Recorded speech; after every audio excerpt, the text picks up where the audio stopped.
नमस्कार बच्चों, good morning everyone.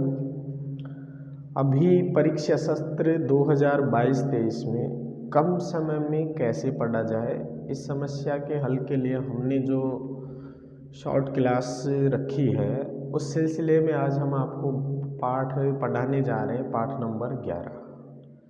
पाठ नंबर 11 जो है वो ये है। पाठ नंबर 11, मानव नेत्र और रंग बिरंगा संसार। मानव नेत्र और रंग बिरंगा संसार।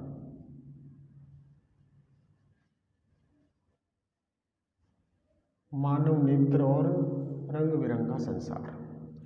तो पहले देख लीजिए बेटा, इसमें से एक प्रश्न है जो वस्तुनिष्ठ है, एक है और 1 नंबर का है, और एक दीर्घ है। एक बड़ा प्रश्न है जो 1 ही है और 3 नंबर का है। तो कुल मिलाकर पाठ से 2 प्रश्न होंगे और 4 अंक। छोटा सा पाठ है। तो देखिए, इसे हम शुरू करते हैं पढ़ना। सबसे पहला जो टॉपिक है इसका वो है मानव नेत्र। मानव नेत्र मोस्ट क्वेश्चन है। नामांकित चित्र बनाने के साथ आपको कार्यविधि लिखनी है। समझ में आ गया होगा। तो देखिए, आप पहले मानव नेत्र का चित्र बनाएंगे।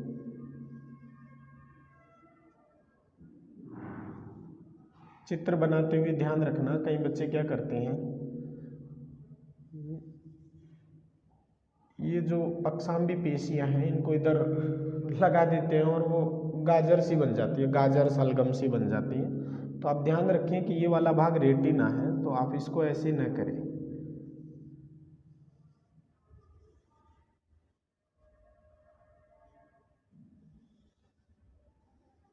इसको चित्र को इस तरह से बनाएं। एक लाइन आपको अंदर डालनी है और इसको पूरी को इस तरह करना है। यहाँ पे आपको थोड़ा सा इस तरह से लगाना है ताकि ये पक्षाम्बी पेशियां हो जाएंगी। अब आपका ये नामांकित चित्र तैयार है। यहाँ बीच में एक ऐसे लाइन अधूरी सी आई हुई है। अब इसका नामांकित करेंगे। ये आपका भाग हो जाएगा दृष्टिपटल। क्या हो जाएगा? दृष्टिपटल या रेटिना। दृष्टिपटल या रेटिना। ये आपकी हो गई पक्षाम्बी पेशियां। पक्षाम्बी पेशियां। ये जो बीच वाला है ये आपका हो जाएगा काचाभ द्रव्य। काचाभ द्रव्य। इधर ये जो मैंने पहले बनाया है इसको आप लिखेंगे अभिनेत्र लेंस। अभिनेत्र लेंस। ठीक है। ये वाला भाग इसका हो जाएगा स्वच्छ मंडल कॉर्निया। स्वच्छ मंडल कॉर्निया।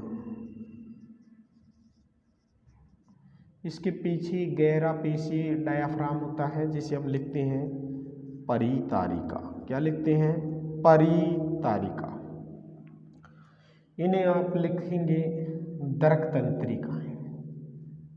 दृक तंत्रिकाएं या संवेदी तंत्रिकाएं आप लिख सकते हैं। ये अपना नामांकित चित्र हो गया मानव नेत्र का।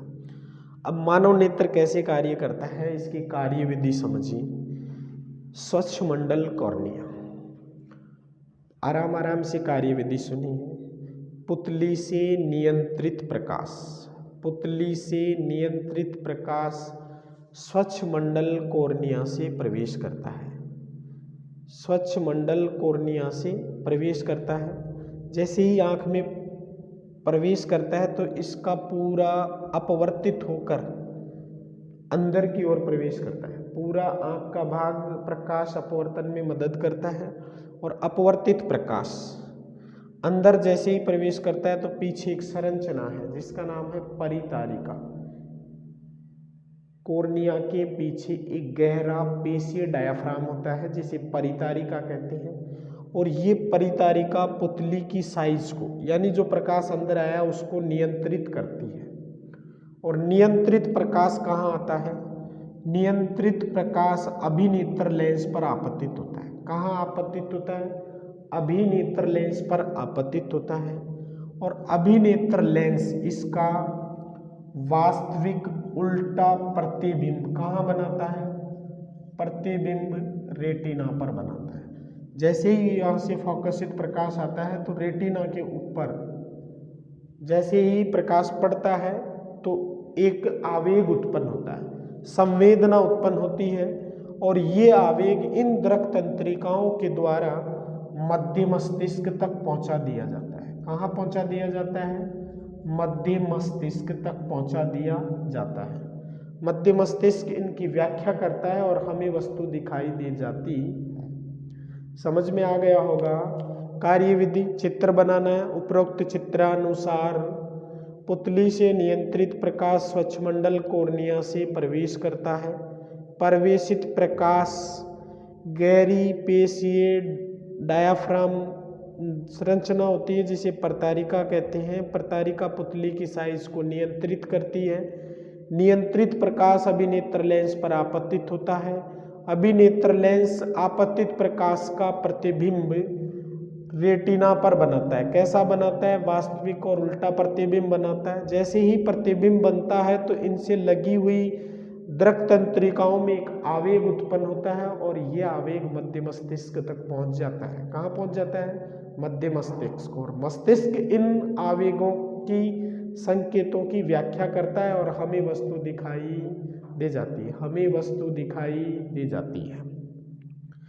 इसके बाद देखिए जो अगला टॉपिक है, ये तो हो गया बेटा सबसे मोस्ट क्वेश्चन है आपका मानव नेत्र की कार्यविधि। अब इसके बाद अगला जो टॉपिक आता है वो देखिए। छोटे छोटे टॉपिक्स हैं जो 1 नंबर के 2 नंबर के बनते हैं।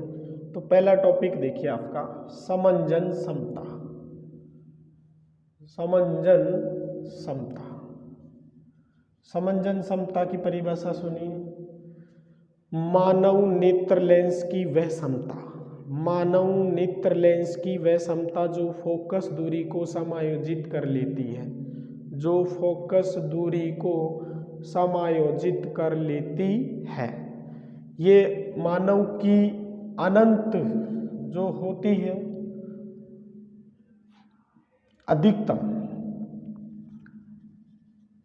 अधिकतम समंजन क्षमता अनंत होती है और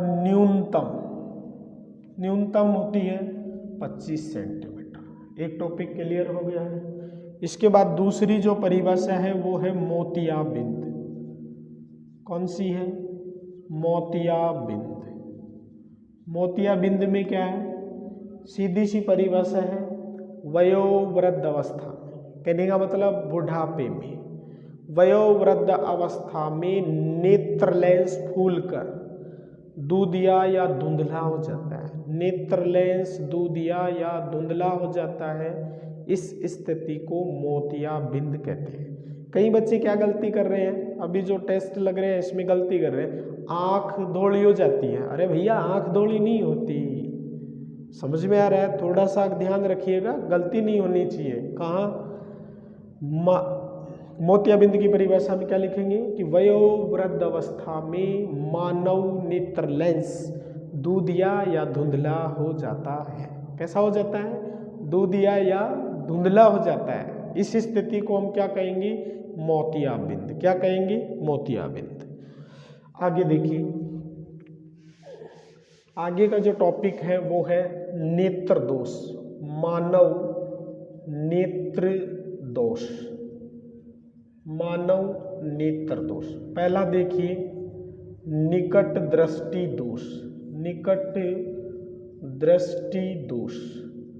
देखिए इन शब्दों में ही आधा उत्तर लिखा है।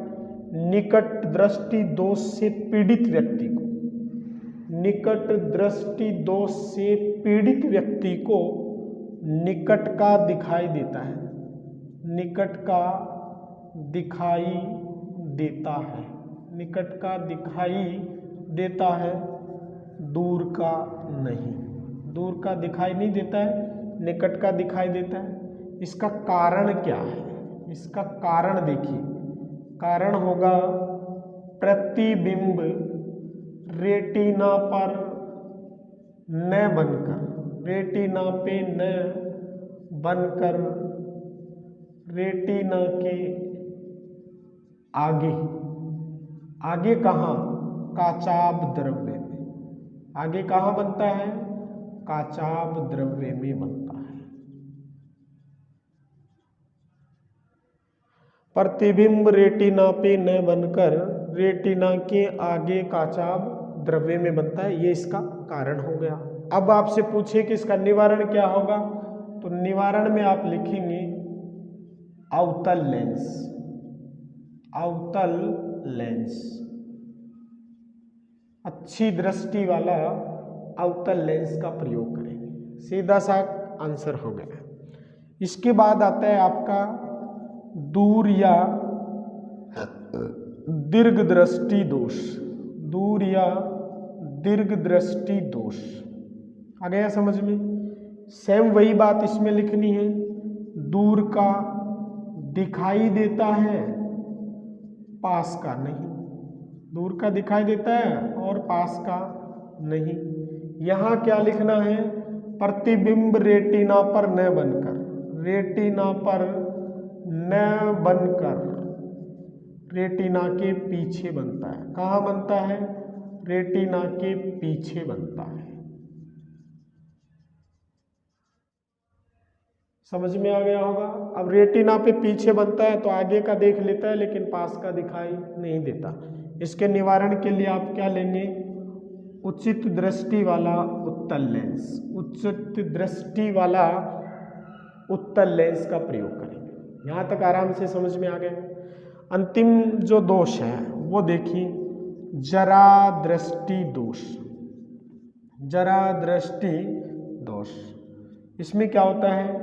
समंजन समता घटकर बिल्कुल शून्य हो जाती है, यानी इसमें बिल्कुल दिखाई नहीं देता, बिल्कुल दिखाई नहीं देता है, बिल्कुल दिखाई नहीं देता है। समझ में आ गया होगा क्यों नहीं दिखाई देता है? इसमें समंजन समता घटकर बिल्कुल शून्य हो जाती है, ऐसी स्थिति में दिखाई नहीं देता है। इस प्रकार के पीड़ित जो लोग हैं उन्हें ड्यूफॉक्सी लेंस का उपयोग करना चाहिए ताकि निकट दृष्टि दोष में अवतल का उपयोग कर सके, दूर दृष्टि दोष में उत्तल का। तो ड्यूफॉक्सी लेंस का उपयोग किया जा सकता है। बाकी आप नीचे नोट डालकर लिख सकते हैं कि शल्य चिकित्सा द्वारा सभी रोगों का निवारण संभव है। सभी रोगों का निवारण संभव है। इसके बाद जो अपना अगला टॉपिक है वो है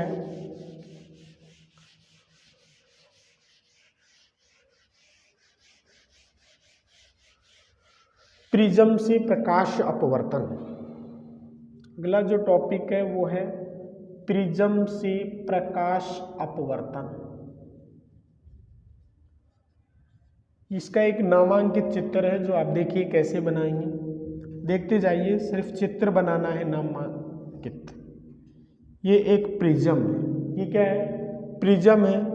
प्रिज्म में देखिए प्रकाश की किरण इधर से आ रही है, अपवर्तन के कारण ये अभिलंब की ओर झुक गई है, फिर अपवर्तन के कारण बाहर निकली तो इसकी चाल बढ़ जाती है। तो आप देखिए कैसे लिखेंगे, A B C D। समझ में आ गया यहाँ तक? ये आपतित किरण, अपवर्तित किरण और अभिलंब। अब आप इस पे क्या डालेंगे? अभिलंब डालेंगे। एक अभिलंब आप इस पे डालेंगे, यहाँ पे।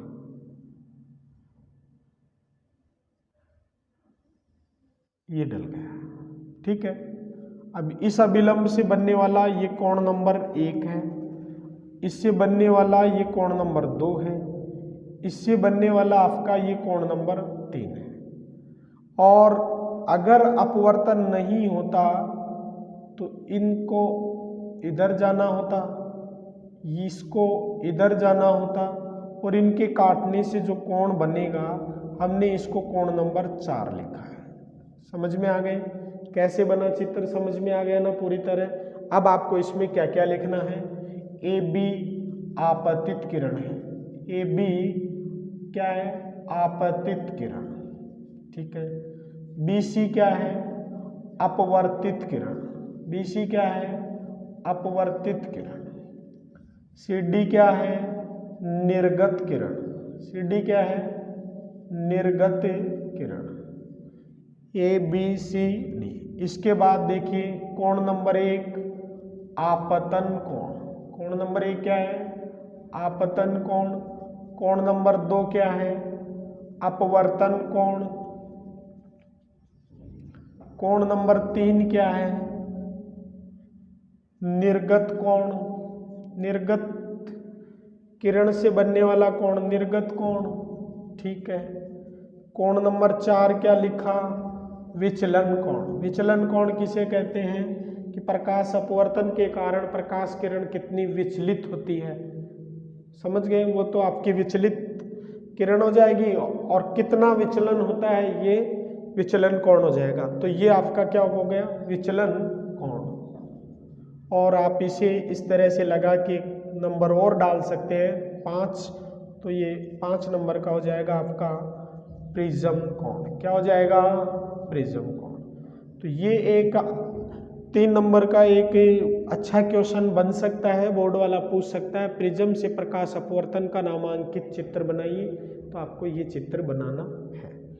इसके बाद है प्रिज्म से प्रकाश अपवर्तन। ये आपका प्रिज्म है।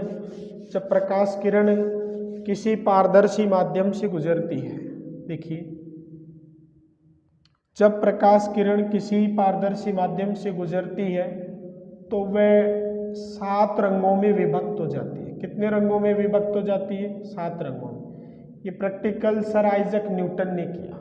उसने देखा कि जब प्रकाश की किरण किसी पारदर्शी माध्यम से गुजरती है तो वह 7 रंगों में विभक्त हो जाती है। ये बात देखकर न्यूटन के मन में लालच आ गया। उसने क्या किया? देखा एक किरण 7 रंग बना दिए तो 7 के 49 बनेंगे। तो उन्होंने क्या किया? एक उल्टा प्रिज्म लिया। एक क्या लिया? उल्टा प्रिज्म लिया और इन 7 किरणों को उस प्रिज्म से गुजारा तो उसे केवल एक श्वेत किरण प्राप्त हुई। क्या प्राप्त हुई? श्वेत किरण। समझ में आ गया?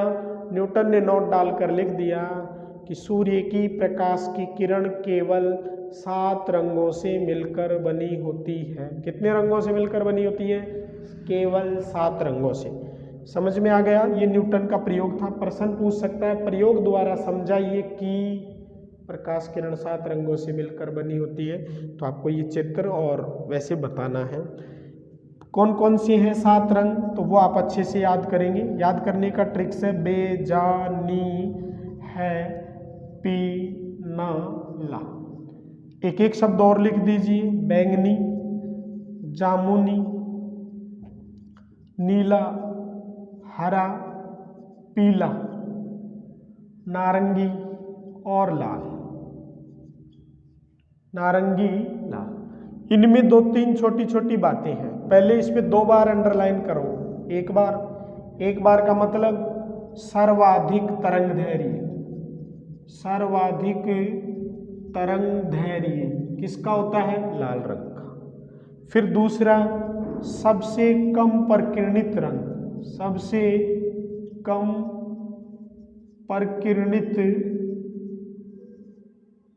प्रकीर्णित रंग कौन सा है? लाल। सबसे कम फैलने वाला रंग कौन सा है? लाल। फिर इसके बाद आता है आपका नीला। इसकी भी 2 विशेषताएं हैं। सबसे कम तरंगदैर्घ्य। सबसे कम तरंगदैर्घ्य। ठीक है। और दूसरा सर्वाधिक प्रकीर्णित रंग। सर्वाधिक प्रकीर्णित रंग। सबसे ज्यादा फैलने वाला रंग कौन सा है? नीला। ये आपको समझ में आ गया कि प्रकाश की किरण किसी पारदर्शी माध्यम से गुजरती है तो 7 रंगों में विभक्त हो जाती है। ये 7 रंग बेजानी है पिनाला, बैंगनी, जामुनी, नीला, हरा, पीला, नारंगी, लाल। लाल रंग सर्वाधिक तरंगदैर्घ्य वाला है, सबसे कम प्रकीर्णित होता है। कई बार इससे प्रश्न पूछा है कि रेड लाइटें लाल रंग की क्यों लगाते हैं? तो भैया रेड लाइट इसलिए लगाते हैं कि लाल रंग का प्रकीर्णित नहीं होता है और बिना प्रकीर्णित हुआ रंग सीधा हमारी आंखों तक पहुंच जाता है, यानी खतरे का रंग सबसे पहले दिखाई दे जाता है। इसलिए रोड लाइट पे रेड लाइट लगाई जाती है। और ये है आपका नीला, सबसे कम तरंग दैर्घ्य वाला है और सर्वाधिक प्रकीर्णित रंग है।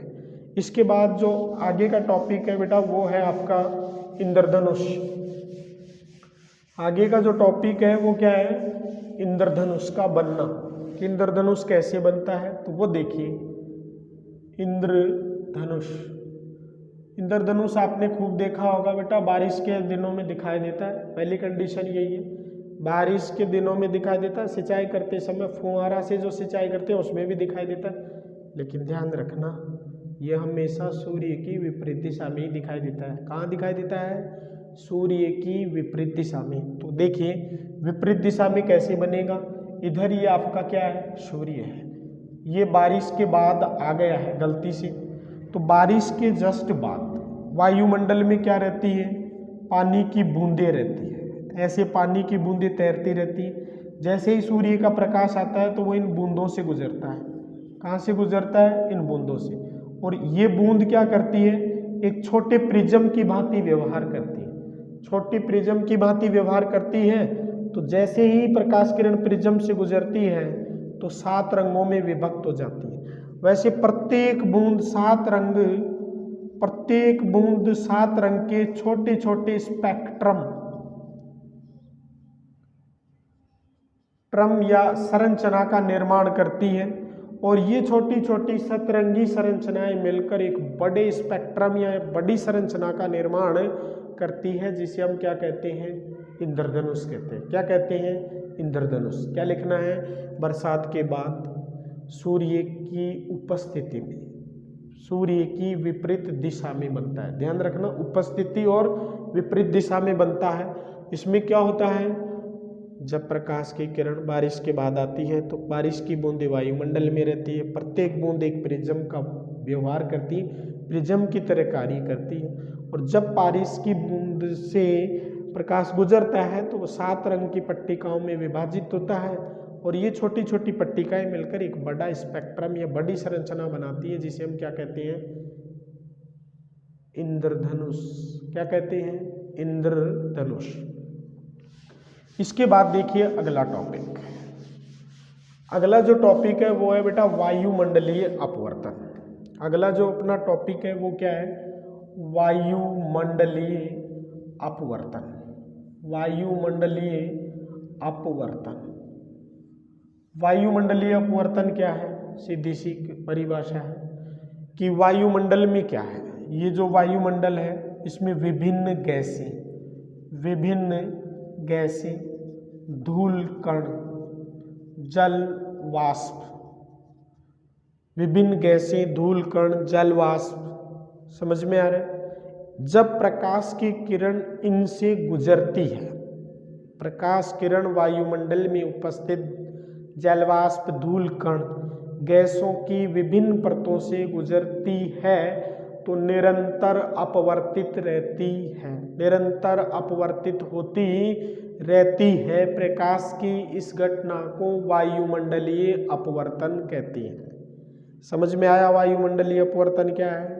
जब प्रकाश की किरण वायुमंडल की विभिन्न परतों, जल वाष्प, धूल कण, धुआं आदि से गुजरती है तो निरंतर क्या रहती है, अपवर्तित होती रहती है, अपवर्तित होती रहती है। प्रकाश की इस घटना को वायुमंडलीय अपवर्तन कहते हैं। अब देखिए आगे प्रश्न पूछ रहा है वायुमंडलीय अपवर्तन। अब इसमें टॉपिक लिखा है तारे क्यों टिमटिमाते हैं, तारे क्यों टिमटिमाते हैं, प्रश्न ये है। तो इसका शॉर्ट आंसर क्या होगा बेटा, वायुमंडलीय अपवर्तन के कारण, वायुमंडलीय अपवर्तन के कारण। अगर वो ज़्यादा में पूछना चाहे तो आपको क्या लिखना है कि जब तारों का प्रकाश, तारों से आने वाला प्रकाश वायुमंडल की विभिन्न परतों, जलवाष्प, धुआं, धूलकण आदि से गुजरता है तो निरंतर अपवर्तित होता रहता है। ये अपवर्तित प्रकाश हमारी आँखों तक पहुँचता है और हमें लगता है कि तारे टिमटिमा रहे हैं। वास्तविकता में तारे नहीं टिमटिमाते हैं। समझ में आ गया। तारों से आने वाला प्रकाश अपवर्तित होता हुआ हमारी आंखों तक पहुंचता है और हमें लगता है कि तारे टिमटिमा रहे हैं, जबकि तारे टिमटिमाते नहीं हैं।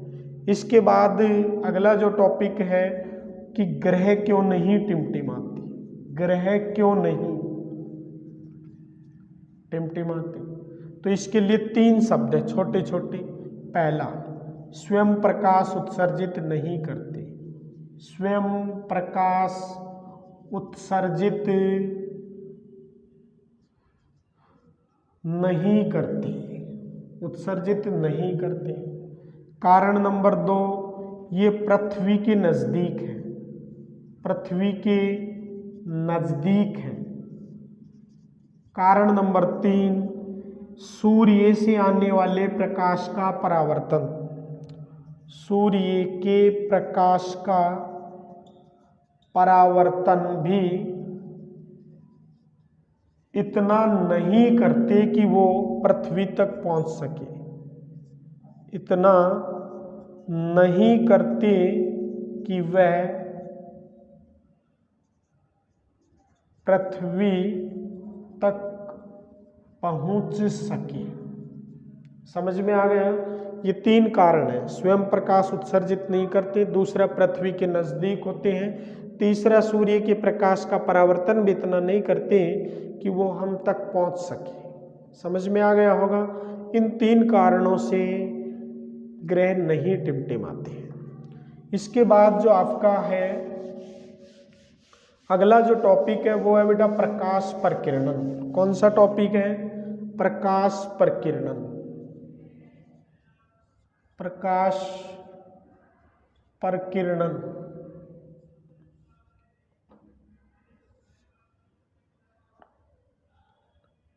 ये आपका प्रकाश प्रकीर्णन है।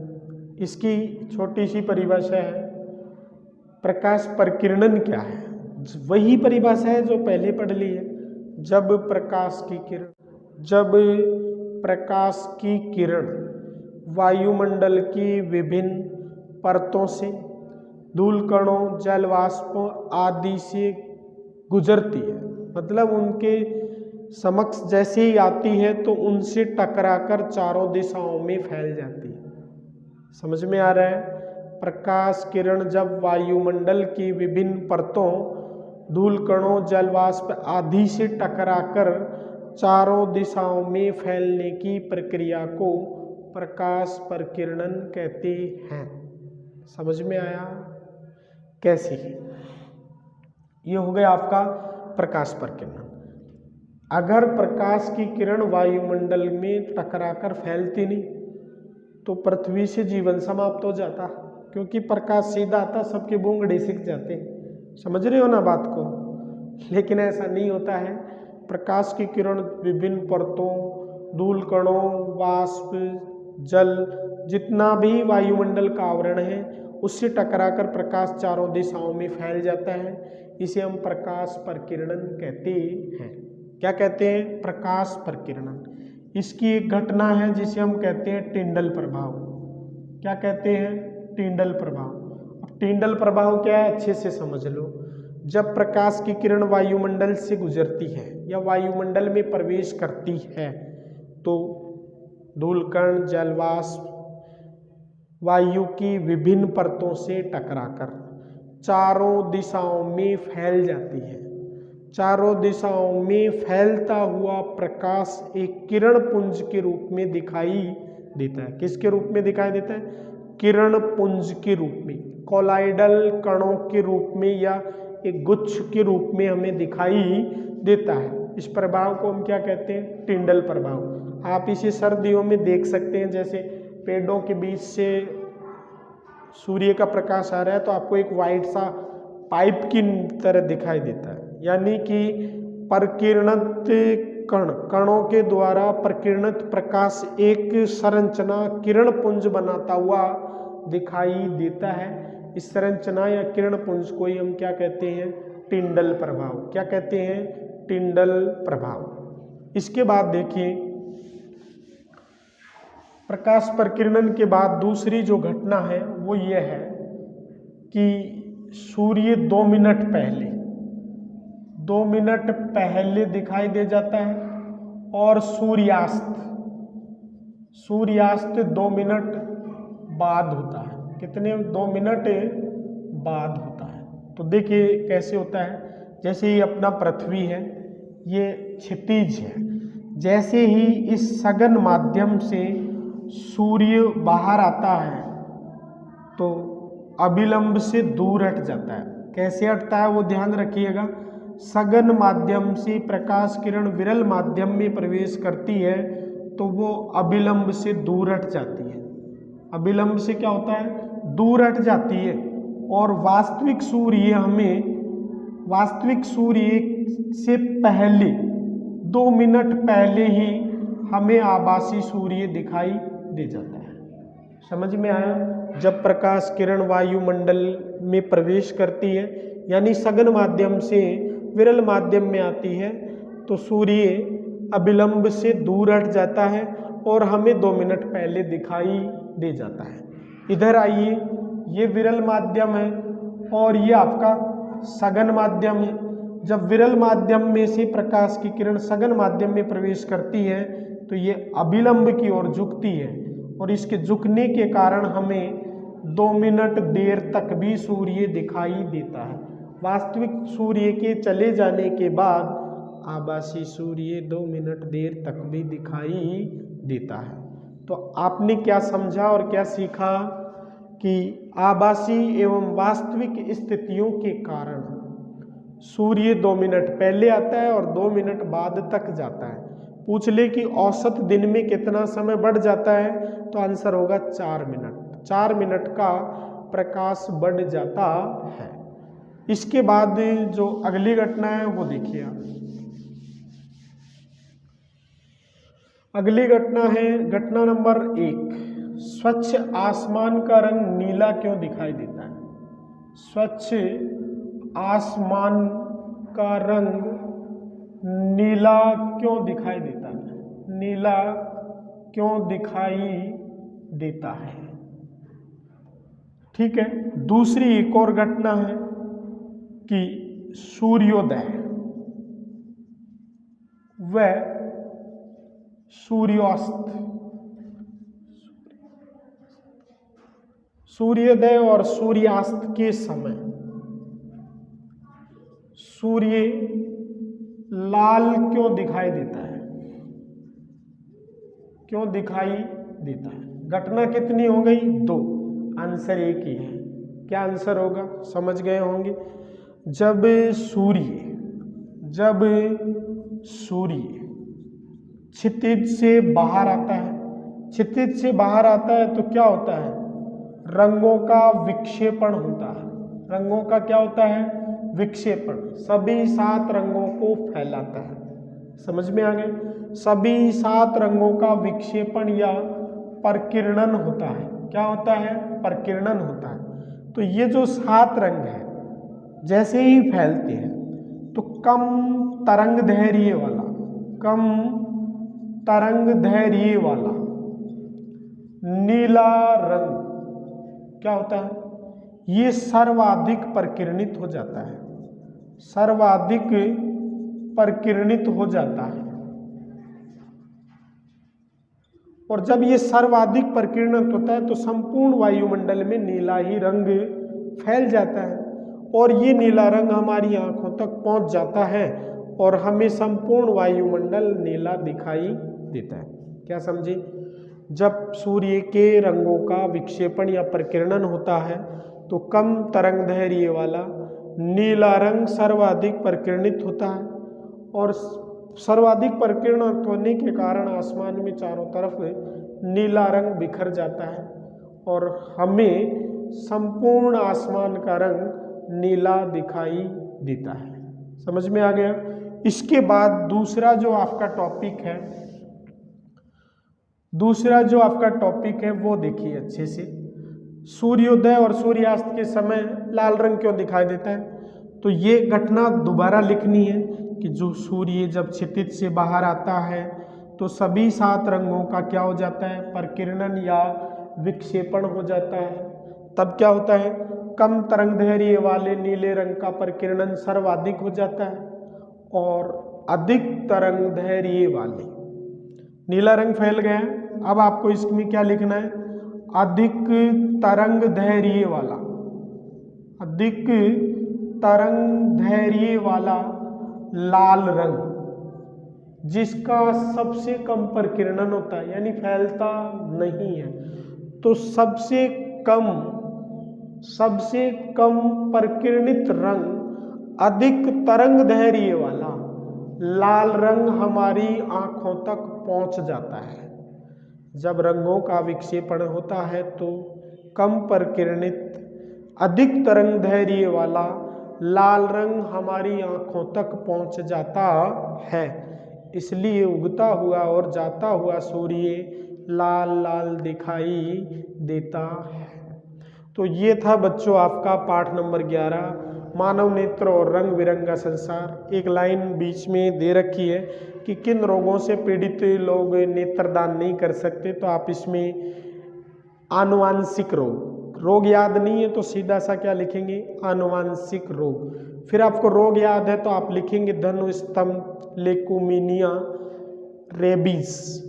समझ रहे हैं? धनुस्तंभ, रेबीज, लेकुमिनिया, एड्स, ऐसे रोगों से पीड़ित, हेजा, हेपेटाइटिस बी और सी, ये जितने भी रोग हैं, इन रोगों से पीड़ित व्यक्ति नेत्रदान नहीं कर सकता है। एक बीच में कॉलम में दे रखा है। बाकी आपको अच्छे से समझ में आ गया होगा। ये पाठ नंबर 11 है। कम समय में किसी टीचर के पास नहीं जा सकते, अभी सब घर पे बैठकर पढ़ रहे हैं परीक्षा के समय में। आप अपने बजरंग कोचिंग संस्थान का यूट्यूब जैसे ही चलाएंगे, आपको आराम से वहाँ पूरा पाठ पढ़ने को मिलेगा। समझ में आ गया? पूरी तरह कोई दिक्कत होगी नहीं।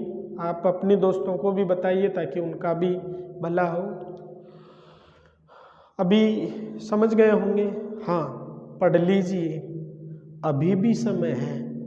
पढ़ लीजिए, अभी भी समय है। थोड़ा रुक कर देख नीचे, थोड़ा रुक कर देख नीचे। अभी कोई नहीं जानता दुनिया में तुझे, अभी कोई नहीं जानता दुनिया में तुझे। तू मेहनत कर और सफल बन, एक दिन दुनिया आएगी तेरे पीछे। समझ में आया?